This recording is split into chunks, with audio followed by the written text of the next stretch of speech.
Bienvenue dans Retour Gagnant, l'émission Happy pendant l'Open d'Australie.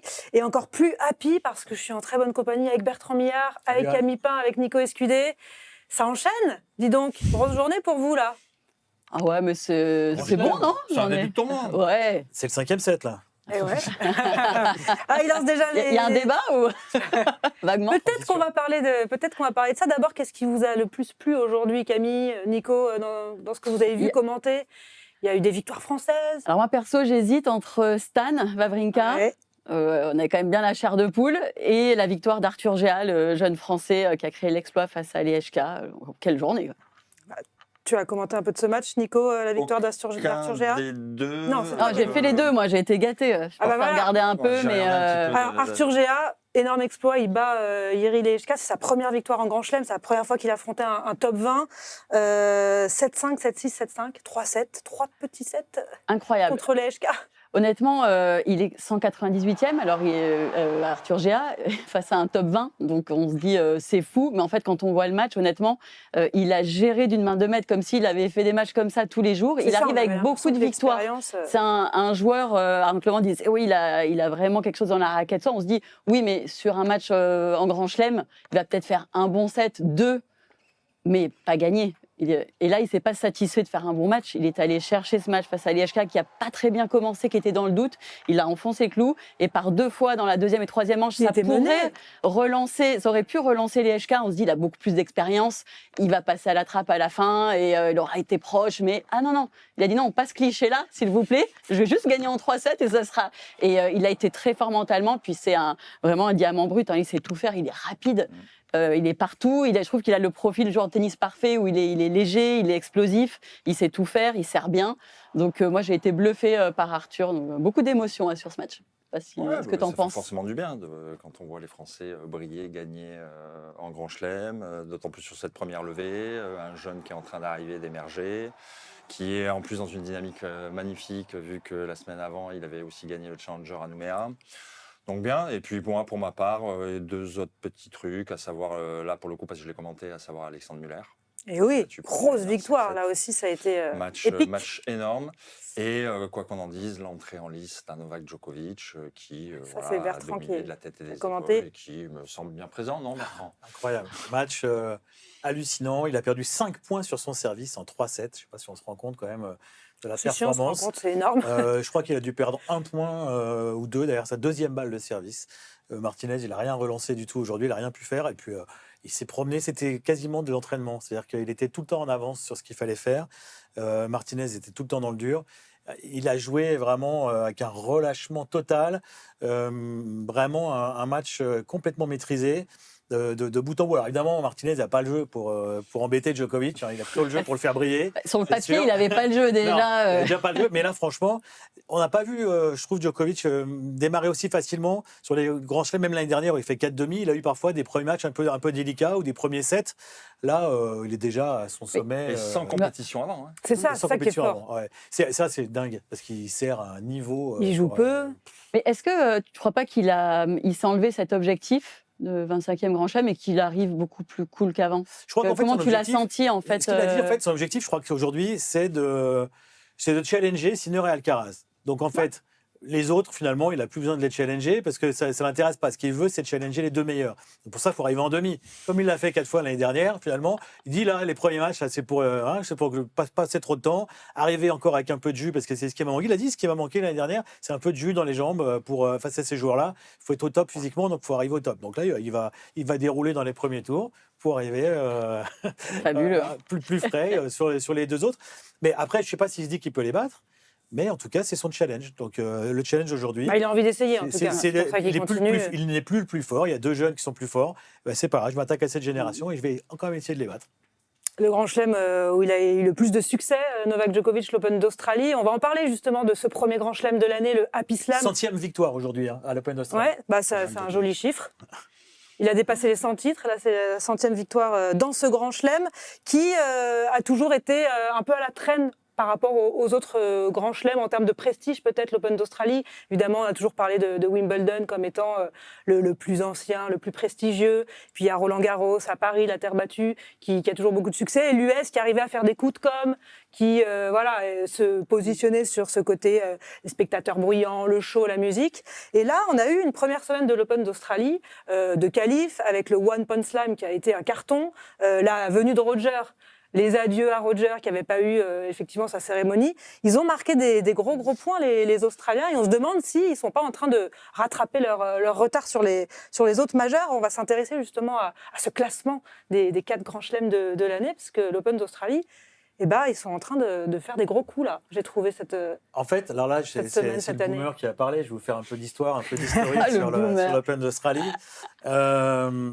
Qu'est-ce qui a manqué dans un premier temps à l'Open d'Australie? D'abord, des professionnels, les meilleurs. D'abord, le fait d'être nomade, c'est-à-dire de bouger de ville en ville. C'était pas qu'à Melbourne, ça pouvait être à Sydney, ça pouvait être à Brisbane, peut-être à Perth. C'est dans quelle année ça? Au début de l'Open d'Australie, mais jusqu'à assez tard quand même.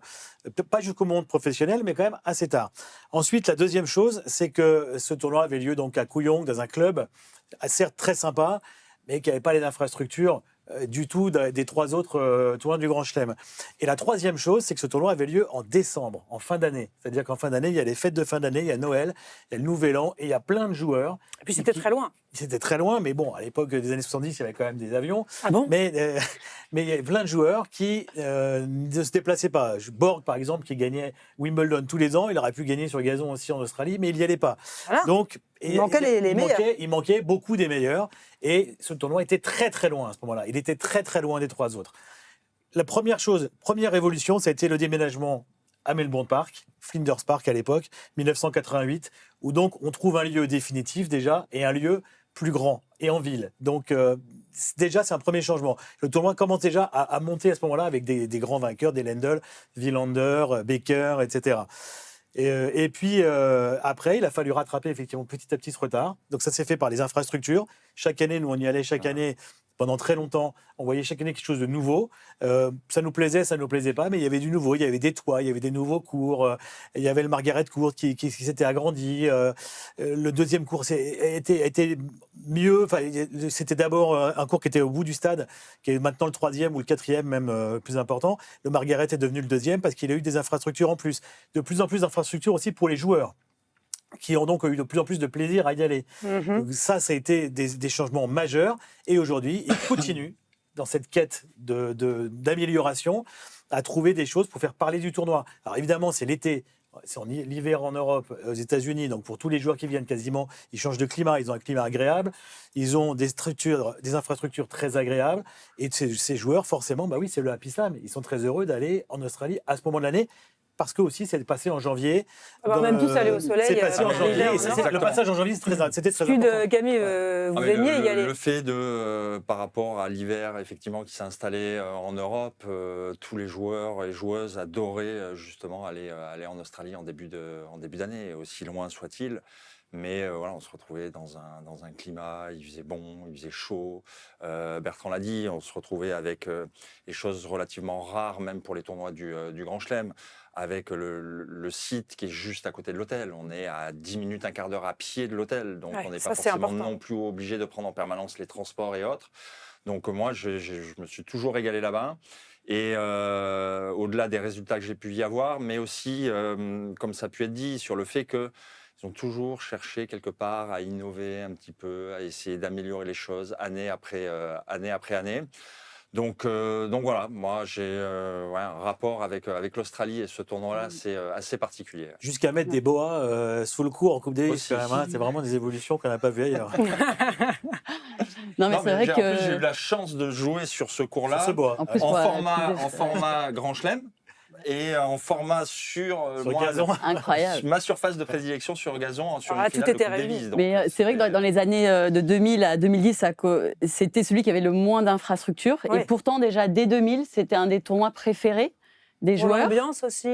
Il y avait le côté, Public. effectivement, quand on était à sympa. l'hôtel, on allait à Sympa, le pied, public. on se retrouvait, on allait un peu à la plage tous ensemble. En fait, il y avait un côté très communautaire. Il y avait des soirées des joueurs, mais c'était grand. Et que pour les joueurs et les coachs, c'était grandiose. Il y avait des soirées cirque. Enfin, c'était vraiment le moment. Ils faisaient tout pour que les joueurs se sentent bien.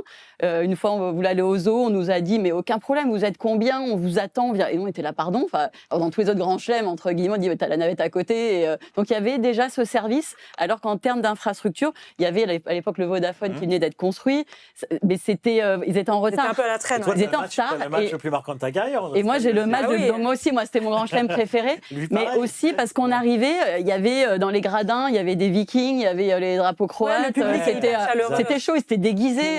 Tout est facilité. C'était en fait, fabuleux. là-bas. Tout est Et c'était facilité. très agréable aussi. On arrive sur le court, on sentait pas la pression d'un grand chelem. On y allait avec beaucoup de plaisir. C'est le premier, donc il bénéficie de cette place dans le calendrier. On arrive plutôt frais. On sort Ouais, de et quand je dis tout est l'intersaison. facilité, c'est c'est du dernier au pour des premier. années après être passé Mais du côté obscur de la force, à savoir du côté des médias. Comment ça, obscur? Même pour les médias. Ouais, L'hôtel est à côté. Le jardin- Ouais, à New York, le c'est beaucoup plus ticket, le jardin des compliqué. médias, Bah hein, oui, pour le filer aux tout joueurs. est fait pour, quelque part, mettre les personnes qui vont avoir à œuvrer sur le tournoi, joueurs, coachs, médias y compris, dans, quelque part, les meilleures conditions possibles, quoi. C'est vrai. Là, ils ont mis beaucoup d'argent. On peut ceci aussi dit, aller hein, voir en le ce moment. cricket, parce que le grand Aussi. stade de cricket est juste à côté. On ne s'en est pas privé d'ailleurs. On peut aller à la plage aussi, c'est pas Ah très ouais. loin, 5 Saint-Kilda, Il exactement. suffit de prendre le tram, 3 stations de tram. Ouais, c'est ça. Eh ouais, Je on vous avait crois nos sur petits parole. rituels. On y retourne Ouais, c'est ça. Allez. Voilà. Justement, Il y a des on les requins, a vus juste faire un beaucoup peu gaffe. évoluer, l'Australian Open, l'US aussi. Est-ce qu'un tournoi comme Wimbledon, qui garde ce côté un peu sacro-saint du plus ancien, il ne se repose pas un peu sur ses acquis? Non, pas besoin. Wimbledon a besoin de garder sa tradition, justement. C'est un tournoi qui repose sur la tradition. Alors, il évolue quand même. Il a évolué Ah, dans pas mal oui. de domaines. Il n'y a plus de Sunday Close. Mais il faut garder ce central où, quand on voit l'image aujourd'hui, on a l'impression que ça pourrait être en 1972, ce serait exactement la même configuration, celle qu'on voit en tout cas à la télé. Et ils ont besoin de rester dans cette tradition, ces tournois avec la Royal Box, avec la famille royale qui est là le jour des finales pour voir les vainqueurs après le tournoi, etc. Et toute cette image du club magnifique aussi qui est Wimbledon, quand on voit les images de l'intérieur. Très les jours de élitiste. finale. Oui, très élitiste, mais Royal. c'est le tournoi du Grand Chelem par excellence. Ça a été le plus prestigieux. Je crois que ça le reste encore aujourd'hui. Et C'est quoi ta hiérarchie, toi, alors? moi, ma hiérarchie, c'est Wimbledon en tête. De toute façon, alors là, des coups des franches, va largement au-dessus. J'ai toujours adoré ce tournoi. Et ce qui est marrant, c'est le seul où je ne suis pas allé. Mais ça reste celui que je préfère. Justement, ça garde Mais- encore un peu de mystère. Ouais. En deuxième, c'est difficile. C'est dur de mettre une L'Australie, hiérarchie, c'était parce vraiment que- très sympa d'y aller. Vraiment très sympa. Peut-être Australie, Roland Garros, US Open, mais c'est difficile de les classer. Mais le Wimbledon au-dessus, après les autres, c'est difficile. Mais on s'est plaint, même nous les premiers, à un moment donné, que bon nombre de choses sur le circuit soient uniformisées au niveau Ouais. des surfaces, au niveau, quelque part, des styles de jeu aussi. Et pour se La plus rassurer. grande erreur que feraient les 4 tournois du Grand Chelem, c'est à un moment donné, quelque part, de se copier Bah, et c'est ce se qui se ressembler. passe, Nico. Hein. Tout le monde se copie Un peu, c'est vrai, Un quand petit même. peu, C'est dans- sur les formats, essayer d'uniformiser au niveau du jeu. Ça, ok, je peux l'entendre sur les super tie-break en fin de set. Oui, sur ça, ce Ah ouais, genre ça, c'est bien. Mais là, parce il peut y que- avoir débat. Ouais. Parce que moi, pour le coup, je suis plus du côté à avoir toujours ces deux jeux Ouais, moi aussi, d'écart. moi aussi. Mais ça, c'est autre chose. Mais il faut que chaque tournoi du Grand Chelem garde son identité. L'Australie, on vient d'en parler sur ce côté, c'est l'été, happy tournoi. Wimbledon, le côté majestueux, légendaire. Roland Garros avec Paris, avec un tournoi en centre-ville de Paris. La L'US terre battue. Open, la terre battue. L'US Open, c'est le avec bruit et la Manhattan, fureur. la fureur, les Ouais. night sessions là-bas. Ouais. Voilà, chaque tournoi a son identité. Oui. Et il faut surtout pas qu'il la perde. Mais Ouais, un faut peu que- comme le Big Four, il se pousse vers le haut, puisque l'US Open avait fait beaucoup de bruit l'an dernier avec son tournoi de double mixte. Ils avaient communiqué des mois avant, ils avaient pris de la place médiatiquement. Et là, il y a le One Un Punch. flop énorme, on peut le dire quand même, ça, non? Bah, c'est pas une aussi belle réussite que le Avec One la Punch victoire Slam. en plus des spécialistes à l'arrivée. Ouais, en Ouais, plus, ouais. Ah, Bon, ça il faut C'est essayer. Hein. rassurant, quelque part. Ouais, ouais. Oui, mais eux, ils Non, sont mais- vainqueurs dans le sens où ça fait parler, il y avait eu du Ouais, débat. c'est le but. Oui, il faut ça a pas plu à essayer. tout le Pour monde. quand on innove, il faut Ouais, essayer, mais là, on ça c'est touche quand sûr. même à Mais une Là, le- catégorie de joueurs. C'est-à-dire Bien que les sûr. joueurs de double étaient lésés, quoi. Et ça, j'aime moins. C'est pas le débat du jour, mais le Non, One Punch Slam, là, je crois que ça a fait l'unanimité. Tous Ouais. les joueurs regardent. Non, Camille, toi, t'as pas Non, aimé moi, Non, moi non je plus, trouve hein. que tu peux mettre de l'argent différemment que de donner à un joueur qui a été semi-pro, alors qu'il y en a plein qui galèrent aussi. Enfin, après, c'est Voilà, que l'histoire mon se avis. termine mais bien, puisque c'est après- l'amateur qui a Ouais, mais empoché. justement, Oui, mais et- c'est sur un point et c'est pas un sportivement, il n'y a amateur. rien. Bon, bref, mais après, Ça fait venir du monde, en tout cas, la billetterie, ça a marché. Mais les en joueurs, revanche, de faire venir Roger et ça, honnêtement, c'était plein. Et oui, ça, c'est génial. Mais, Et en fait, on se rend compte que tous les tournois du Grand Chelem, forcément, essayent d'arriver à ils redoublent promouvoir d'inventivité. quelque part, certes, leur tournoi, mais aussi d'engranger un maximum aussi d'argent, de le faire vivre le plus longtemps possible.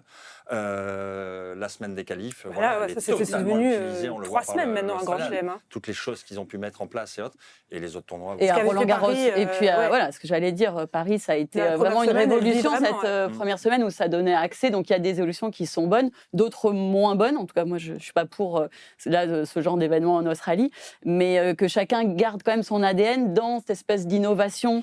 On a besoin ou pas, mais garder son ADN. Honnêtement, le dress code à Wimbledon, mais en tant que joueur, c'est génial. T'arrives, t'es en blanc, on t'impose. Il y en a, ils sont en fluo, tout ce que tu veux, Wimbledon. Donc c'est comme une soirée à thème, quoi. C'est un moment, t'es hyper content, quoi. On aime les soirées déguisées. L'Australie, en termes d'innovation, là, le truc moi que je trouve bien mieux, c'est les pronos.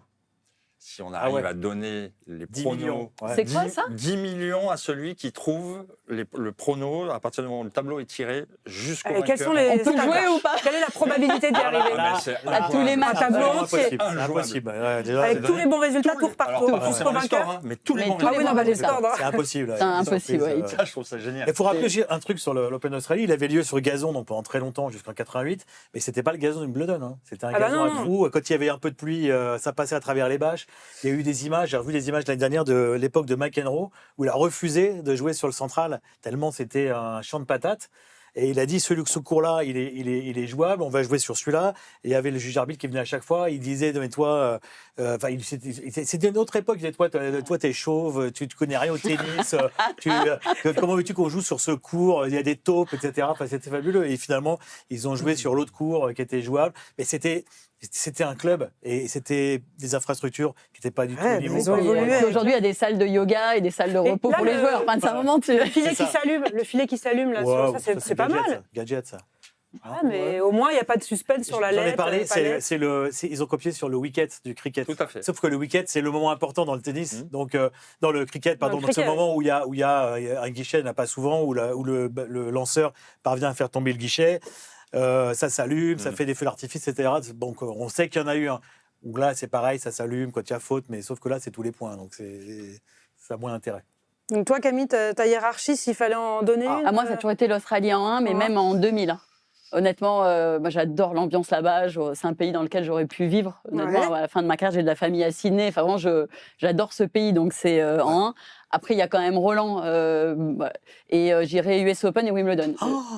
Voilà, c'est bien. Si on avait eu. Non, mais parce que je trouve que c'est beau, Ils sont mais figés dans leur c'est pas là tradition. où j'ai le plus d'émotions personnellement. Et j'ai eu la chance de jouer dans le tableau. Shocking. Et oui, pardon. Mais non, c'est j'aime bien, bien. Honnêtement, j'aime le d'un dress joueur code d'une joueuse, c'est et pas le même que ça m'a celui de- amusé. Mais par contre, et j'aimais beaucoup l'US Open. Je crois que j'aime bien quand il y a de Il y a du l'effervescence. bruit aussi, ouais. Et Wimbledon, Oui, c'est très Wimbledon. quiet. C'est Camille peut-être trop n'aime pas pour les moi. têtes couronnées, il faut le savoir. Quiet, Donc, please. Les- le ouais. tournoi avec les rois et reines, les princes. Ah ouais, non. Les princesses non plus. Je suis très roman historique, mais dans le tennis, je préfère que ça bouge. Tu aurais pu séduire à l'époque, peut-être où tu étais joueuse, le prince William, qui était encore. qui est à peu près il de la même était dispo. génération. Ouais, je pense. Ouais, mais lui aussi, de Virchow. Royal Box, Écoute, comme future reine, il y avait Kate. d'Angleterre. Écoute, Kate est superbe. Ouais. Toi aussi, l'Open d'Australie en 1, Nico Oui, Oui, quand même. oui, en 1, Ah, gazon. Australie 2, et après Roland l'US. Et voilà. Eh ben voilà, l'US, c'est quand même Mon poteau.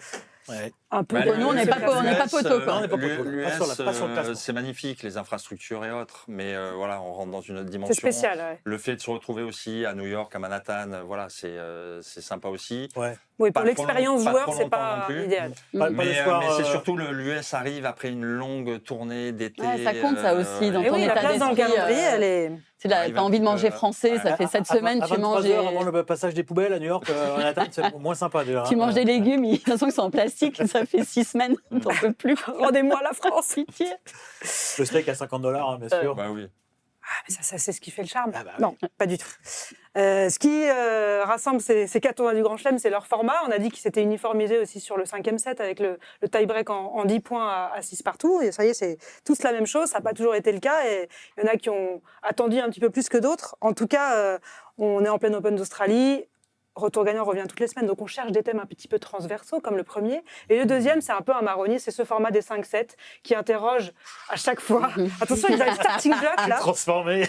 Il a la goutte là, il est prêt. Dans les longs matchs de première semaine entre deux inconnus au premier tour, eh bien, nous font nous demander si est-ce que vraiment il faut conserver ces 5-7 en majeur dans le tableau. C'est une vraie question parce que le public ne serait plus capable de s'infliger autant d'heures de tennis sans zapper. Son téléphone et qu'il aille ah oui, mais c'est un peu de cerveau. C'est un vrai enjeu pour les jeunes générations. Si le tennis continue à être regardé. Un jeu pour les jeunes générations, c'est de leur faire poser le téléphone, justement. Oui, mais bon, les gens qui sont payés pour diffuser du tennis, ils pensent peut-être pas à la même chose. Ils devraient. C'est censé l'avenir de l'humanité. Sinon, elle va s'arrêter assez vite. Mais par rapport à ce débat-là que tu lances, Anne, pour moi, toucher à ça, déjà, pour moi, le super tie-break, on a commencé un petit peu à en parler tout à l'heure sur la fin d'un 5e. C'est déjà touché. Déjà, on touche pour moi à l'histoire du jeu, à ce que pour moi est le tennis. Le tennis, on sait éventuellement, je dis bien éventuellement, à quelle heure on va rentrer sur le terrain, et encore en fonction de la prog. C'est pas sûr. Ouais. Mais on ne sait jamais à quelle heure ça va se terminer. Et donc, c'est un sport, certes, d'explosivité, mais c'est aussi un sport d'endurance, c'est un sport qui a une histoire derrière. Et pour moi, c'est impensable de pouvoir arriver à toucher sur les grands chelems au format 5-7. Évidemment, Ouais, mais de quel match se souvient-on? Oui, De quel match se souvient-on? Vous vous souvenez beaucoup des finales de Masters 1000?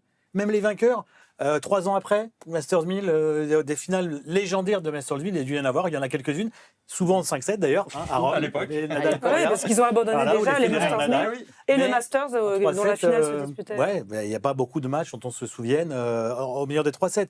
La finale de Pékin, la carrière de ce Alcaraz et monsieur Sinner. qui est là, monsieur Escudé. Oui, alors lui, c'est quelqu'un, sûr monsieur que... Escudé. J'aurais été vite éliminé, en fait. Non, mais c'est pas ça, mais... on ne sait pas, Voilà, sait en pas. 98, il écrit quand même, c'est l'histoire de ce tournoi, en gagnant 3 matchs en 5-7, en étant mené 2-7-0 pour arriver en demi-finale. C'est fabuleux. Et ce n'est pas fabuleux si c'est en 3-7 en ayant perdu le premier. Enfin, c'est bien, mais c'est pas la même chose. Et gagne en Coupe Davis contre le numéro 1 mondial, au meilleur des 5-7 aussi. C'est pas en 5, c'est en 4, mais le match est au meilleur des 5. Et la Coupe Davis, quand est-ce qu'on la regardait? Quand est-ce qu'elle était passionnante? Quand elle était au meilleur des 5. Aujourd'hui, plus personne regarde la Coupe Davis. C'est pas que parce qu'il n'y a plus les 5-7 qu'on regarde plus la Coupe Davis. Bien sûr que si, plus personne regarde la Coupe Davis parce que le format est nul maintenant et qu'il a changé. Donc les 5-7, c'est obligatoire. C'est obligatoire. Ça devrait, les super tie-break ne devraient pas exister non plus, ça n'a aucun sens. Mais c'est obligatoire. Tous les grands matchs de tennis dont on se souvient, si on fait une liste du top 100 ou des matchs de tennis, dans un top 100, il y aura 5 matchs au meilleur des 3. Tout le reste, et puis on change l'approche pour moi de la façon dont on se prépare match, pour jouer, pour être un grand joueur ou du moins un joueur de tennis. Si c'est se préparer pour se dire bon ok, de toute façon je sais que mon match de tennis ça va être 2 heures max. En termes de préparation, les exercices qu'on peut mettre en place, la façon dont on peut aborder les choses, n'a strictement rien à voir. Il y a le joueur qui se plaignent des saisons longues. Et donc il n'y a pas de faire d'exhibition. Est-ce que c'est pas après, moi, je trouve que par rapport à ce qui se passe aujourd'hui dans la société, où tout est certes instantané, il y a le business qui va avec, mais en fait, on perd l'admiration pour l'effort dans ce qu'on veut voir. Alors que fondamentalement, on est touché par quelqu'un qui va au bout de lui-même. Et pourquoi il y a de l'enjeu dans ces matchs? Parce qu'on voit 2 gars qui se mettent minables. Et avec la préparation physique qu'il y a aujourd'hui, tu fais des matchs en 2-7 gagnants. En fait, ils vont jamais au bout d'eux-mêmes. Enfin, est-ce que ça hypothèque pas le match d'après? Justement, on se dit, non, mais peu importe. Mais à un moment, même pour les jeunes qui vont faire du sport, de voir des gars se dépasser, pas loin de vomir sur le terrain parce qu'il fait chaud, parce que ça fait 3 heures et que... Mais c'est important de garder ça. En fait, on ne peut pas tout avoir en un clic et se satisfaire de ça. Les jeunes n'auront plus le goût de l'effort. Ils ne verront plus personne qui va se pousser réellement. Donc, le sport, je trouve, a ce rôle-là aussi de dire non, mais à un moment, oui, on ne sait pas quand on est parti, on ne sait pas jusqu'où on va. Et je trouve que c'est important que le tennis, qui est un des sports les plus difficiles en termes de dépassement de soi, garde cette identité. C'est primordial. Mais un match question par rapport à ta question à toi. Pourquoi va-t-on se souvenir de Nicolas Mahut et de John Isner. Ouais, bien sûr. Quel est l'événement marquant de leur carrière? Oui, le plus marquant. C'est leur match évidemment à C'est pas Wimbledon. la défaite au deuxième tour de Isner derrière. Ça n'existe plus non, ça n'existe plus. Aujourd'hui, parce qu'il y a le tie-break. Ça n'existe plus, mais je vais vous dire un truc, parce que j'ai quand même fait l'étude avant, parce qu'on avait déjà fait les papiers là-dessus avec Laurent Verne, etc. J'avais fait une étude, et j'ai pris je ne sais combien de tableaux masculins de Grand Chelem. Les matchs qui arrivaient à 6-6 au 5e, c'était en gros entre 2 et 3%. Entre 2 et 3%. Donc pour 2% des matchs, on a changé la règle. Parce que Isner et Anderson ont fait une demi-finale qui a contrarié Djokovic qui jouait derrière. Voilà, donc ce match a été très long et à cause de ce match-là, on a dit qu'il faut changer la règle. C'est regrettable, c'est 2%. Et si on coupe la poire en deux, qu'on se dit la première semaine, on fait des 3-7 et... Non. Ouais, ça, ce serait... Et puis les qualités sont... Il y a des joueurs que je vais potentiellement préférer jouer en 5-7 qu'avoir à les jouer en 2-7. Donc, à un moment donné... On peut avoir de la dramaturgie dans des matchs au meilleur des trois, quand même. Ça a eu lieu en Australie, ça, à l'époque où le tournoi était minable. C'est marrant, hein, le tournoi était à la rue. Le changement de format en cours de Ouais, il y avait, tournoi. je crois, au 8e de finale, c'était en 3-7 et à partir d'écart en 5-7. Bah, c'est souvent une proposition qui revient. Ça n'a pas marqué l'histoire, ça. Après, il y a le problème de ramener les filles en 5 manches. Il y a un problème de terrain et de nombre de matchs. Non, mais si on fait, on scinde pas, entre guillemets, une première semaine. Sur une finale. Et mais c'est pareil, les qualités sont différentes. En fait, ça requiert vraiment une capacité de résistance physique et mentale. J'ai jamais joué en 5 manches. J'aurais aimé, ceci dit, j'aurais peut-être été top 10 parce qu'en plus, c'était... Moi, à chaque fois que j'allais au 3e, je me frottais les mains. Est-ce que toi, ça te plairait de voir un match féminin en 5-7? On dit souvent que les finales, en particulier cette année, sont ennuyeuses. Anne, cette année, tu regardes la finale de Roland Homme, prodigieuse. C'est vrai. Oui. Tu regardes la finale Coco Gauff quand ça... prodigieuse à partir du 4e. Oui, mais je veux dire, il y a eu il y a une dramaturgie de dingue parce que ça a été long, parce que sinon ça aurait pu se terminer bien. Par contre, à la finale des filles, tu te dis, Sabalenka, si elle a plus de temps. Il y avait du vent. Oui, c'est pas sa faute. En fait, j'ai frappé fort, il y avait du vent. Dans l'air, là, j'ai oublié de mettre du lift. Non, bref. Non, mais en fait, tu laisses beaucoup plus la place à de la dramaturgie. S'il y a un peu... Et donc, les finales femmes pourraient être aussi avec des rebondissements. Si à un moment donné, tu en as une qui est dans le jus, qui n'arrive pas à jouer avec le vent, qui tout d'un coup a le temps de se mettre dedans, et ça pourrait terminer par un gros match. Mais en fait, on ne laisse pas le temps. Donc ça, c'est crédible. C'est ce que j'allais dire. Entre 84 et 98. La finale du Masters qui était en 5-7. Absolument. Et il y a eu des 5-7 et des matchs passionnants entre les meilleures joueuses, avec des Steffi Graf, des Navratilova, etc. Mais pourquoi tu mets tout le monde en 5-7 tout le temps? Est-ce qu'il y a la place sur les terrains des grands chelems? Non, mais déjà, il y a un problème de manière infrastructure. Après, au niveau infrastructure, aujourd'hui, quand on voit le volume de terrain qui... Non, mais pour les diffuseurs, t'as 4 matchs sur le central, tu peux pas faire 4 matchs sur le central. C'est pas là où on enlève les doubles. C'est impossible. Mais, alors ça, c'est encore un autre problème. Mais je pense que voir les meilleures joueuses au meilleur des 5. Nico, t'es là? Pourquoi pas à partir des quarts de finale ou demi. Il y a que 2 matchs, c'est le jeu, il y a que 2 matchs femmes. Il n'y a que ces matchs-là. Voilà, donc on fait en demi. Mais là aussi, c'est pas la même approche, Camille. Donc ça veut dire c'est pas la même approche. Et ça concernera que les 4 dernières. Plutôt que de ne pas faire, parce que là, si on analyse, en fait, on dit les filles, c'est pas possible, parce que ça va être trop long. Peut-être au moins essayer, en tout cas, de faire ce test, demander aux joueuses si elles sont partantes, mais à un moment d'avoir un vrai combat en finale. Et imaginons, les demi-finales font 6-1, 6-1 et 6-2, 6-0. Ça peut arriver. Et la finale fait comme Graf Zvereva 88, 6-0, 6-0 en 34 minutes. Oui, c'est ça le... Si c'est au meilleur des 5, le public qui va prendre des places pour les demi-finales dames, il va se dire, j'ai quand même 2 matchs au meilleur des 5. Franchement, à partir des demi, ça a du sens. Et pour la finale aussi. Mais en tant que boomer, sur l'histoire des 5-7 et l'arrivée des 5-7 justement au niveau des garçons, la seule raison pour laquelle les filles n'étaient pas logées la même ancienne, c'était une histoire de temps, d'infrastructure et le fait de pouvoir arriver à les faire. Je pense qu'à l'époque, c'était plutôt physique. Alors moi, j'ai commenté un match, ça c'est aussi, je le disais tout à l'heure à l'antenne, j'ai commenté le match le plus long de l'histoire du tennis féminin, à l'Open d'Australie en plus, il faisait chaud, Schiavone contre Kuznetsova, 4h44 en 3-7.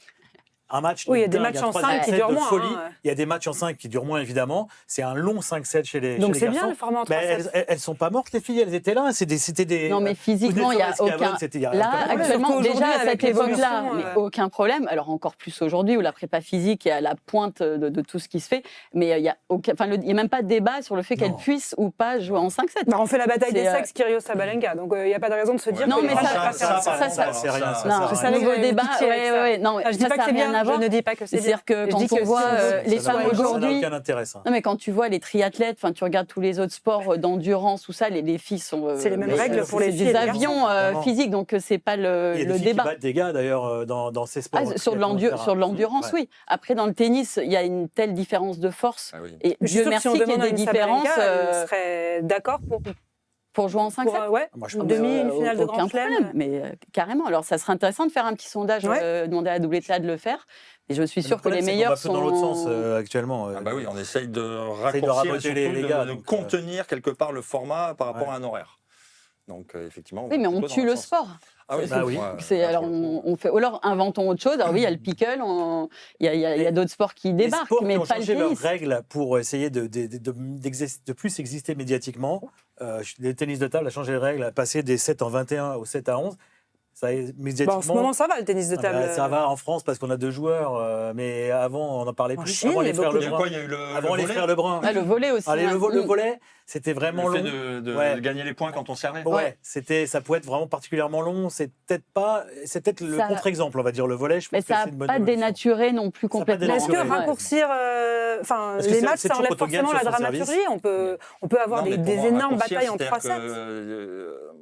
comme j'en parlais tout à l'heure, sur le fait d'uniformiser, et que quelque Attention, part on complètement, retrouve. hein. À un moment donné, un gars qui a des qualités naturelles, d'endurance, de résistance et autres, le tennis, il va pouvoir exister. Si c'est que de l'explosivité, que c'est sur du format de 1h30, 2 heures et autres, ces qualités naturelles, il va difficilement pouvoir arriver à s'en servir ou du moins arriver à battre les autres avec ça. Et ça, je trouve ça dommage. Et si on enlève le tie-break au 3e set dans un match au meilleur des 3 et ça donne du 72-70 dans un 3e set, ça peut faire un super match. Ouais, mais Ça arrive rarement, l'étude ça qui a été arrive faite sur le rarement, 6 partout au C'est moi qui l'ai 5e, fait le l'étude. 6 partout au 3e. 3%. Il doit y en 3% avoir. Il doit y en avoir quand même des tie-break du Il doit y en avoir 3e. un petit peu plus que dans le Un peu plus, 5e. Un petit peu plus. Un peu plus. D'autant plus aujourd'hui en indoor, Oui, avec si, il le y aura. service. Est-ce qu'on peut essayer de Il y a pas de raccourcir grand chelem sur en les indoor. changements de côté, le nombre de rebonds de la balle Je ne suis pas les d'accord. Il y a warnings, des ça grands oui, chelems mais en indoor aujourd'hui. Non, mais on peut aller plus sur interdire les toilet breaks et, Oui, les, voilà. et les arrêts Si on veut kinés aussi. raccourcir, Enfin, il y a peut-être d'autres moyens avant de toucher vraiment à l'essence même du tennis qui permet à un nombre arriver de avec, joueurs très divers d'être performants. Parce qu'il y a des joueurs qui sont très bons sur 1 heure. Après, le cerveau, il part dans tous les Non, sens. avec des couches Et, pour adultes.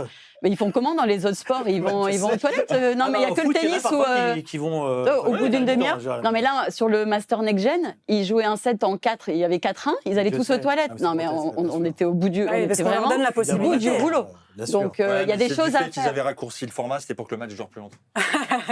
C'est Mais ça. toi, Clairement, Anne c'est trop Boyer. court. Alors, À toi, Anne Boyer, parce que je vais me mettre à la place du présentateur. Anne Boyer est invitée dans cette émission. Quel est ton sentiment réel, pas celui de la présentatrice qui doit faire moi, j'essaie de me faire l'avocat du diable. Est-ce que pour ou contre l'arrêt des 5-7?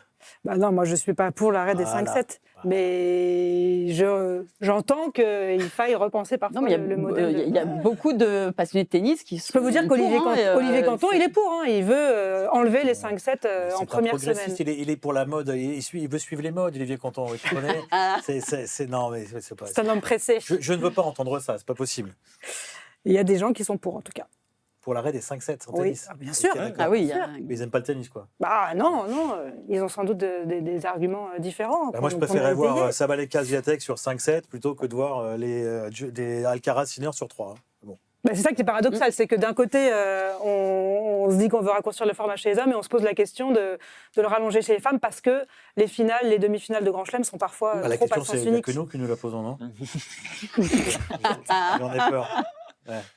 Malheureusement, je crois qu'il n'y a que nous. Je suis pas sûre. Attendez que je prenne la tête sur la du BTR, vous allez voir. Je vais me sur la présenter préparation, votre Camille, réponse. si par Ouais. exemple tu fais toute la première semaine d'un grand chelem jusqu'au quart sur un format en 3-7 Ouais. et que tu arrives en demi et que tu dois disputer 5-7, c'est quand même pas la même préparation de match. Comment Il y a tu l'aspect gérerais physique et tu as l'aspect mental qui doit être extrêmement différent parce que tu es moins dans le fait de...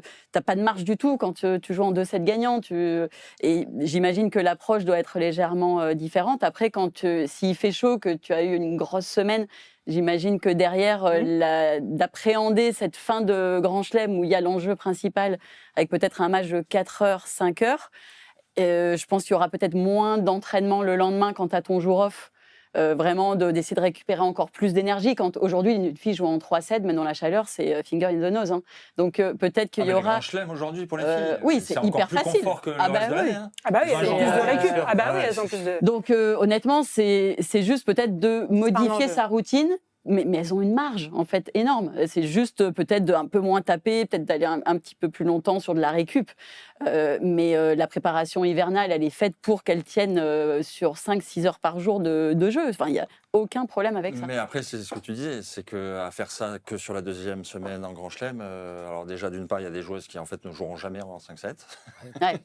Ouais. Et que ça va forcément concerner qu'à peu près toujours les mêmes. ou Mais pas c'est ce loin. que tu viens de dire. C'est ce qui s'est passé en Coupe Davis. Donc là, on nivelle, Pourquoi la Coupe Davis en 5-7 c'était bien? Pas uniquement pour les gros matchs. C'est là où mais ça faisait la différence. parce que tous les joueurs de tous les pays jouaient en 5-7. Le Luxembourg jouait en 5-7. Les pays Monaco. d'Afrique, Nigeria Ouais. jouait en 5-7. Kenya, Monaco jouait en 5-7. Donc les joueurs pouvaient jouer dans ce format. C'est le seul moment de l'année, évidemment, où ils pouvaient jouer dans ce format, quelle que soit la division de Coupe Davis. Ce qui était quand même très sympa. Aujourd'hui, ces joueurs-là, ils sont tous privés des 5-7 puisque ça n'existe plus. Et donc, Monaco, c'est un très bon exemple. C'est un très bon exemple. Il y avait quasiment jamais de Monégasque dans un grand tableau de Grand Chelem, à part Jean-René. Et tout ça a c'était- changé grâce à Et puis Valentin. ça a assuré des journées de dingue en termes d'entertainment. C'était fabuleux, Tu mais savais oui. que tu avais 2 matchs en 5-7. Non, mais c'était dingue, quoi. Ouais, oui. Mais Avec le double ce qui a au milieu forgé le ma passion samedi, pour le enfin, tennis, c'était- les résultats de Coupe Davis dans Tennis Magazine, tu regardais Luxembourg bat Portugal 3-2, et il y avait Johnny Goodenbourg bat, je sais pas, je vois pas, Cunha 11-9, Silva, qui regardait Cunha ça. Silva. Bah moi, 3-6, Ouais. 6-4, 7-6, pas tout le monde. 5-7, 14-12, c'est fabuleux, c'est Ouais. fantastique. Ah, pour un c'est mec, fabuleux pour quand un t'as gars du temps qui- pour regarder la télé. Mais c'est Tennis Magazine que je regardais, pas le match. Ah oui, en bah tu entier. voyais pas le match. Bah non, je voyais pas le match, mais j'ai le résultat et je trouvais ça fantastique. Rien que ça, Ouais. ça faisait Et rêver. si ça se trouve, ces matchs étaient incroyables. Eh oui. Sans doute, mais on peut pas tout voir. Et c'est des gars qui étaient 500e mondiaux ou 200e. Donc de toute façon, le reste de l'année, ils jouaient pas en 5-7. Il faudra peut-être poser la question à Novak Djokovic. Peut-être qu'il serait plus à même de remporter son 25e si on repassait sur un format. Et Ah, moi, ça l'arrangerait, oui. Au Et TC Louvciennes, à 17 ans, avec le copain qui jouait à l'époque, qui j'étais au lycée, j'ai gagné 9-7 au 5e sur terre battue contre lui. Et c'est un moment fabuleux. On faisait les matchs au meilleur des 5-7. Combien Tu t'en es toujours pas remis. Je sens d'ailleurs encore l'émotion dans la 4 voix. heures, ouais, parce que j'ai gagné. Ouais, si t'avais perdu, t'aurais dit c'est vraiment nul ces Je formats. parlerai pas, évidemment, genre enfoui ça. Tu menais 2-7 Loin. à rien et si ça c'était en 3. Ah, non, c'est un super C'était match. fini. On arrivait, on était rincés, on était crevés quand on rentrait chez nous, mais c'était génial. Il n'y a pas C'est mieux. tellement eu de débat puisque vous êtes tous un peu d'accord. J'ai essayé dans mon rôle de présentatrice, comme tu dis Bertrand, de me faire un peu l'avocat du diable. Ça n'a pas marché. Non, non. Fallait trouver quelqu'un qui était contre, hein, parce que là, dans le casting, il est mauvais. Ça quoi. existe, fallait prendre Olivier Canton, on l'aurait lynché. C'est pas moi Non, qui ai dit mais- que le casting était mauvais. Honnêtement, je pense que est-ce que c'est plutôt la cible des jeunes qui est ou est-ce que c'est la cible business ça sur le fait Bah, d'accélérer. ce sera intéressant d'avoir l'avis des téléspectateurs de Retour Gagnant, ouais. pour ou contre les 5-7. Alors, je précise, en Grand Canton Chelem. n'est pas jeune. Hein. Olivier Canton n'est pas jeune. C'est un faux jeune. Il veut faire jeune. Non, c'est un businessman. C'est lui. Ah, c'est lui, il est dans la case Voilà, business. c'est ça. Eh ben, on en reparlera à la fin de cette quinzaine si on a eu des grandes émotions en 5-7 peut-être d'ici là. On revient lundi prochain dans Retour Gagnant avec d'autres débats Et magnifiques. d'autres personnes. Et d'autres personnes, parce que le casting était mauvais. Ah bah, le casting était mauvais, c'est toi qui l'as dit. Avec Camille. Justine C'était très notamment. mauvais. Normalement, Justine sera avec nous. Et elle militait pour les 5-7 pour les femmes. Hein. Évidemment. Ah, Oui, Elle a bien dit que ça sûr. rajoutait du piment et que Bah effectivement, oui. certaines finales Mais, gagneraient en Ouais. attractivité. Tous les gens qui aiment vraiment le tennis seront d'accord avec nous, moi je vous le dis. Eh ben on verra. On va voir. On fera les comptes sous les commentaires des téléspectateurs de Retour Gagnant. Merci à ces petits. En régie, merci Nico. Lâchez-vous en commentaire les Camille, boomers. merci. Bertrand. Et bonne Merci, quinzaine. Merci, Évidemment, Anne. l'Open d'Australie en exclusivité, en intégralité sur HBO Max et sur Eurosport. Ça continue. Et à lundi prochain dans Retour Gagnant. Bye bye. Salut. Power, vive les 5-7.